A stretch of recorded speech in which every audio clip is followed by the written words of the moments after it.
sexual, horror o droga na hindi angkop sa mga bata. Patuloy pa rin ang pagbangon nitong si Jenny matapos ang mga iilang kanta nito sa entablado ay lagi na lamang siyang inaayawan ng mga tao. Kahit ubusin niya pa ang boses ay hindi pa rin siya nagugustuhan ng mga ito sapagkat nakadikit pa rin sa pangalan ni Jenny ang mga isyu na ibinato nitong si Dara at Megan laban sa kanya. Kaya naman dito ay maiyak-iyak ang dalaga at halos sumuko na rin ito. Ngunit dito nga siya kinausap ni Miss Vanna at tinanong na pupunta na lamang ba siya sa isang sulok at uubusin ang kanyang luha. Naririto umano si Jenny para suyuin ang mga tao sapagkat hindi nga raw ganoon kadali ang nais ni Jenny pagkatapos ng mga isyu na kanyang kinasasangkutan. Kaya naman patuloy ang laban ni Jenny.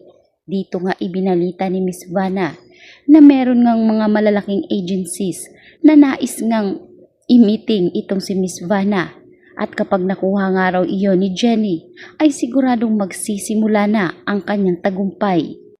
Sa kabilang banda, nakukonsensya naman itong si JC tungkol nga sa ginawa nila ni Megan kay Jenny at ang pagsisinungaling nila sa harap ng media. Tungkol nga sa paninira ni Jenny sa relasyon nila ni Megan na kahit wala naman talagang sila. Kaya naman itong si Megan ay patuloy ngang binibrainwash si Jessie at sinabing pumili na lamang ito kung sino sa kanila ni Jenny ang nais isalba ni JC. Kaya hindi na rin pa nakapagsalita ang binata sapagkat sa mata ni JC ay mali talaga ang ginawa nila ni Megan. Patuloy nga siyang tinatawag ng kanyang konsensya at hindi nga makatulog si JC dahil sa nangyayari ngayon kay Jenny. Sa ginawa nga nila ni Megan ay halos hindi na makabangon si Jenny. Kaya naman patuloy ngayon ang paghihinagpis nitong si JC. Kaya naman dito nga kinausap ng binata si Nate at inamin niya ang lahat. Hindi nga makapaniwala itong si Nate na totoo talaga ang pagsisinungaling ni Megan at JC. Kaya naman dito kinausap nga nitong si Nate si Megan na sa mga panahong iyon ay para bang nagtataray at nagyayabang pa sa paglagapak nga nitong si Jenny. Ngunit anya pa ni Nate na alam niya na ang totoo, inamin sa kanya ni JC kaya hindi umano mapapasinungalingan ni Megan ang lahat ng kanyang kasinungalingan na natutuwa pa siya sa pagkalagapak nga ng kanyang kapatid na si Jenny. Ganun pa man, ay malayong malayo umano si Megan kay Jenny dahil kung sa kanya umano ito nangyari, ay baka bumitaw na rin ito. Kaya naniniwala umano si Nate na kakayanin ni Jenny ang lahat. Samantalang, nagwawala naman sa galit si Dara dahil sa patuloy na pagbangon ni Jenny ay dapat umano ay gumawa ng paraan si Miss Monica na wag nga raw itong ibigay kay Miss Vanna sapagkat siya umano ang naghubog kay Jenny.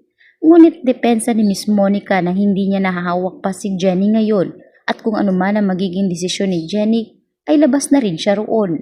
Kaya ano pa nga raw ang inaalburuto nitong si Dara. Ngayong kitang-kita naman nilang lahat kung paano nga lumalaban si Jenny matapos nga ang issue nito. Kaya hayaan na lamang daw umano ni Dara si Jenny dahil wala naman itong ginagawang masama maliban na lamang sa issue nila ni Dara at Minchi noon. Samantalang, dito nga magkakaroon ng magandang balita para kay Jenny. Matapos nga ang issue ni Jenny ay hindi siya tinalikuran ng mga malalaking agencies at pumapabor ito kay Jenny. Kaya naman sinabi ngayon ng CEO nito na kinakailangan umano ni Jenny na galingang mabuti at ipakita sa lahat na mali ang aligasyon sa kanya. Nagkamali man ang kanilang mga magulang noon, subalit labas na umano si Jenny at Megan. At kung pinapataob pa rin siya ni Megan at patuloy siyang kinukutya nito, ay tanggapin lamang umano ni Jenny ng tanggapin hanggang sa maubos at magsawa na rin itong si Megan. Dito umano makikita ang sportsmanship nitong si Jenny na kahit ano man ang mangyari ay kayang-kaya ni Jenny bumangon sa kanyang sariling pamamaraan. Tuwang-tuwa si Jenny dahil sa wakas ay nakakita na rin siya ng magiging kakampi, hindi lang sa kanyang laban, pati sa kanyang magiging kasalukuyang karir.